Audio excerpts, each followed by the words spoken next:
Hi, I'm Greg. And I'm Rebecca. And today I'm going to teach my wife how to play Lorcana.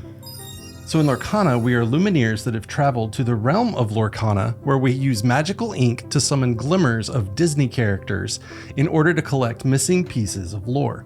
It's important to note that these are not the characters themselves. They are glimmers, so it's possible to have multiple versions of the same character in play. Now, there are 3 types of cards in Lorcana. There's characters, which we're going to send on quests and challenge an opponent's character. There are items, which stay in play and provide an ability that can be used throughout the game. And then there are actions, which have a one-time effect, and then they're discarded. The goal of Lorcana is to collect 20 pieces of lore, or to put it in your language, victory points. And she is the queen of victory points. Yeah. To do this, we're going to summon characters and items, and we're going to quest for lore. We're going to slow down and even remove our opponent's characters. And the first person to get to 20 lore wins. Let's take a look at the cards. So the cost to play each card is in the top left corner inside a hexagon. Some cards have this little circle design around that hexagon. This indicates the card can be placed in your inkwell to use as ink, and we'll talk more about that in just a second. So in the middle of the card, you'll see its name, and there can be multiple versions of a single character, and that version name will be written underneath their name. So here we have Aurora Blue Rose and Aurora Dreaming Guardian. So how many versions of like Aurora could we have? Well, so far I believe there's 3 or 4 different versions, and they may add more in future sets. Oh, cool. So next you'll see the card's categories, this small print underneath the blue bar there. And these categories can be referenced by other cards. There are many different categories, but some common ones are princess, hero, and villain. It's a little difficult to see, but below their name is a symbol. This indicates the ink type of the card, which is also the color of the band that runs across the middle. There are 6 colors of ink. There's amber, emerald, sapphire, amethyst, ruby, and steel. So lastly, we have the card's abilities and effects in this yellow area here. These are special rules that are going to affect the game in different ways. And characters and items will include a story-based name for their ability, which you can see in this kind of brownish box. There may also be bolded keywords that affect the card as well. Now, character cards have a few additional elements. To the right of their name and version, you'll see 2 numbers. The number inside the star is that character's strength, which is how much damage they deal when they challenge. The number in the shield is their willpower, which is how much damage it can take before being banished from play. And to the right of their abilities and effects are these 4-point symbols. These are a character's lore value, and they tell you how much lore you can gain when that character quests. So when you're setting up a game of Lorcana, you're first going to shuffle your deck, and you're going to set your lore tracker, whatever method you're using to track your lore, to 0, and then you're going to determine the first player. You do that either by rolling a dice, flipping a coin, who was born first, however you want to determine it. So both players then draw a starting hand of 7 cards. You have the option to alter your starting hand 1 time, beginning with the first player. To do this, place any number of cards from your hand on the bottom of your deck without revealing them, draw back up to 7, and then shuffle your deck. So there are 3 steps when you start your turn. You ready, set, and draw. So you first ready all of your exerted cards by turning them upright.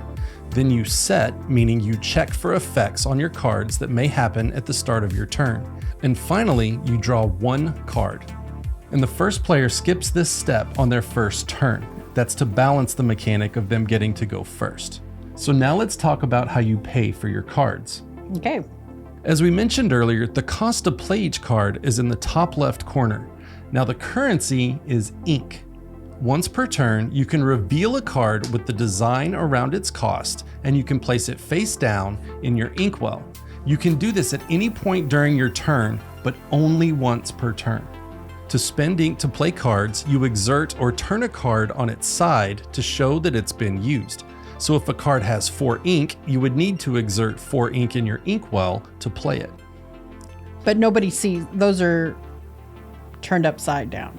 Well, you have to reveal it when you place it in your inkwell, because it has to have this symbol around the cost. So you have to show it and then... Right. So if it was my turn and I was going to ink, I would say, I'm going to ink this smash, and I would play it down in my inkwell. but you reveal what it is so your opponent knows that you're not trying to do something shady like put a card that can't be placed in your inkwell. So if you don't have enough ink in your inkwell, you can't play your higher cost cards. Now, once a card is exerted, you can't exert it again until it's been readied at the start of your turn or by a game effect. And to ready a card, you simply turn it upright. So remember to ready all of your exerted cards at the beginning of your turn, including those in your inkwell. So now that you know how to play cards, let's talk about everything you can do on your turn. Okay. So you can simply play a card. You would pay the necessary ink, in this case 2, to lay the card from your hand on the table. Now, if it's an action, it's going to be resolved immediately and then discarded. Items and characters are placed in play and ready. Items can be used the turn that they're played, but characters are special. You have to wait for them to dry, so you can't use them the turn you play them.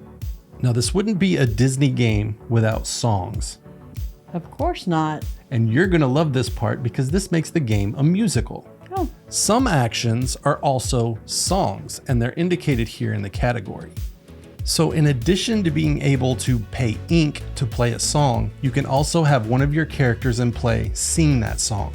So as long as the character cost is equal or greater to the cost of the song, you can exert that character to sing the song and resolve its effect without paying any ink. And the character cost again is the upper left-hand side? Yes. Okay.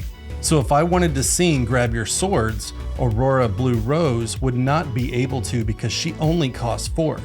However, I could use this Aurora, a different version that costs 5, to exert her to sing this song and resolve its effect. Okay. But you always do have the option of paying ink to play a song as well. Okay. And how do you do that? How do you do that? How do you do that? So if I wanted to play Grab Your Swords for 5, I would need 5 ink in my inkwell. Okay. I would exert all 5, and then I could resolve Okay. the song. So on your turn, you can also use a character's ability. Most characters will have some sort of an ability on the card, but not all. Some of them will require a cost, whether that's exerting the card or spending ink in order to use their ability.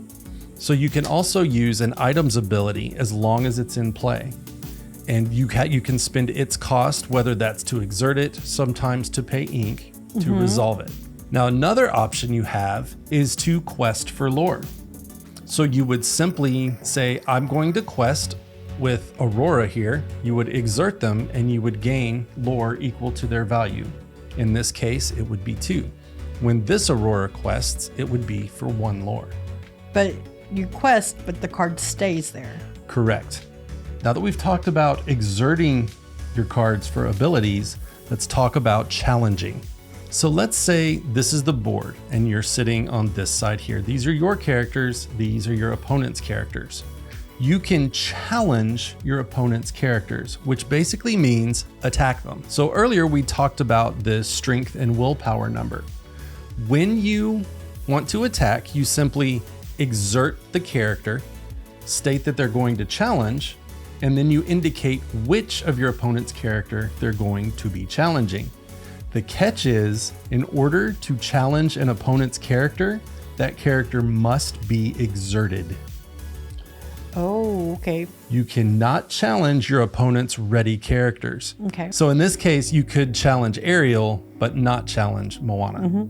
In this scenario, let's say you wanted to challenge with this Aurora and challenge Ariel. You would place 3 damage on Ariel because Aurora's strength is 3. And you would place 3 strength on Aurora because Ariel's strength is 3. So you would simply put 3 damage on each one to indicate how much damage they've taken. So you damage yourself? Correct. Okay. You're not damaging yourself. The character you're challenging gets to damage you back. Oh, okay. And that's all the basic mechanics. Now, this is a card game, so there are cards that will break, bend, or completely eliminate every rule we've just gone over. That's normal.